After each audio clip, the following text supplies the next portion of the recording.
بہت ضروری ایشو پہ بات کرنے جا رہا ہوں۔ سب کی نظروں سے جموں یونیورسٹی کا ایک فرمان، ایک اللاجیکل جو ہے ایک کمیٹی کا ایک ڈیسیجن جو ہے گزرا ہوگا، اس کو دیکھ کر بہت حیرانگی ہوئی، بلکہ شاکڈ ہو جاتا ہے آدمی وہ دیکھ کر کہ ہماری سوسائٹی، ہمارا دیش، ہماری یونیورسٹیز کس طرف بڑھ رہی ہیں۔ کیا ہم پروگریس کر رہے ہیں یا ہم ریورس پہ جا رہے ہیں؟ جموں یونیورسٹی کے ایک وائس چانسلر نے ایک کمیٹی بنائی، اور اس کمیٹی نے جو پچھلے دنوں کچھ کنٹروورسی ہوئی، اس کنٹروورسی کو لے کے کمیٹی نے یہ ڈیسیجن دیا ہے، ریکمینڈ کیا ہے کہ علامہ اقبال جی کا اور سر سید احمد خان جی کا جموں یونیورسٹی کے پولیٹیکل سائنس ڈپارٹمنٹ کے سلیبس سے ہسٹری اریز کر دیا جائے، ان کا ذکر ہٹا دیا جائے۔ یہ اپنے آپ میں حیران کن کرنے والی بات ہے۔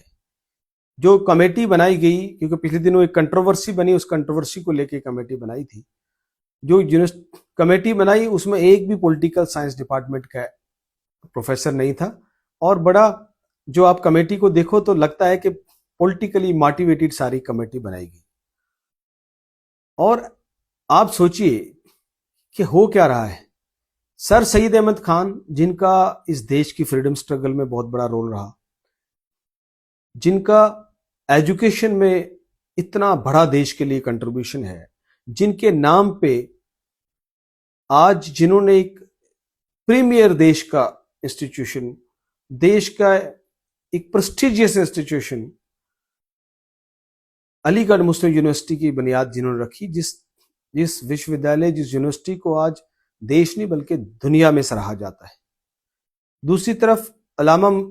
اقبال صاحب، جنہوں نے ہمارے دیش کا نام اونچا کیا، جن کی شاعری کو سن کر فخر ہوتا ہے، اور جنہوں نے کہا سارے جہاں سے اچھا ہندوستان ہمارا، جس نظم کو پڑھ کے ہر دیش بھکت کو، ہر بھارتیہ کو گرو محسوس ہوتا ہے، فخر محسوس ہوتا ہے کہ علامہ اقبال نے جو کہا، جس کو پوری دنیا میں سنا جاتا ہے، آپ ان کو ہسٹری میں سے اریز کرنے کی بات کرتے ہیں۔ ہسٹری، یہی ہسٹری جو ہے وہ بنارس ہندو یونیورسٹی میں پڑھائی جاتی ہے، یہی جو ہے وہ JNU میں پڑھائی جاتی ہے، دلی یونیورسٹی میں پڑھائی جاتی ہے، بلکہ دیش کے پوری دنیا میں ہر یونیورسٹی میں پڑھائی جاتی ہے، اور ہم اس کو اریز کرنے کی بات کر رہے ہیں۔ یہ بڑی حیرانگی ہے۔ یہ ہسٹری کو ایسے نہیں ہوتا ہے کہ آپ BJP RSS جو ہے ایک ایجنڈے کے تحت اپنے پولیٹیکل انٹرسٹ، اپنے پولیٹیکل کنوینئنس کی وجہ سے کمیونل لائنز پہ جو ہے وہ ہسٹری طے کرے گی۔ ہسٹری جو ہوا ہے اس کو آپ نکار نہیں سکتے۔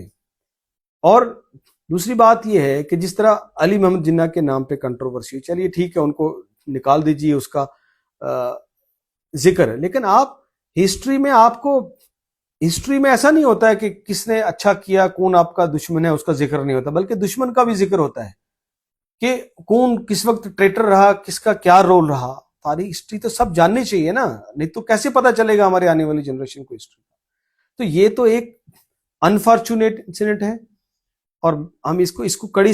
کڑے لفظوں میں مذمت کرتا ہوں۔ میں جموں یونیورسٹی وشو ودیالیہ کا الومنائے ہوں، مجھے فخر ہے جموں یونیورسٹی پہ، مگر آج شرم آ رہی ہے کہ جموں یونیورسٹی جو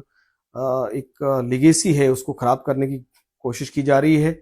میں اس میں وائس چانسلر سے کہوں گا کہ امیڈیٹلی اس ریکمنڈیشن کو رد کیا جائے، اور ایک فیئر لوگوں کی کمیٹی بنا کے ہسٹری جو صحیح ہے اس کو انکلوڈ کیا جائے۔ اور چیف منسٹر صاحب کو خاص طور پہ، اور پھر LG صاحب کو میں یہ اپیل کرنا چاہوں گا کہ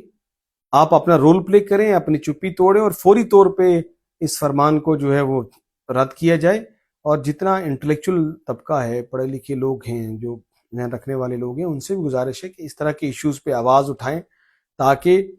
یہ اس طرح کی چیزوں کو انکریج نہ کیا جائے، اور ایجوکیشن کو، پڑھائی کو، ہسٹری کو، ان سب کو کمیونل لائن سے الگ رکھا جائے، ان کو پولیٹیکل کنوینئنس اور پولیٹیکل انٹرسٹ الگ رکھا جائے، اور کسی ایجنڈے کا، کسی پروپوگنڈے کا حصہ نہ بنایا جائے، بلکہ یہ ایک جو تعلیم کی اپنی ایک خوبصورتی ہے وہ جو ہے ویسی رہنی چاہیے۔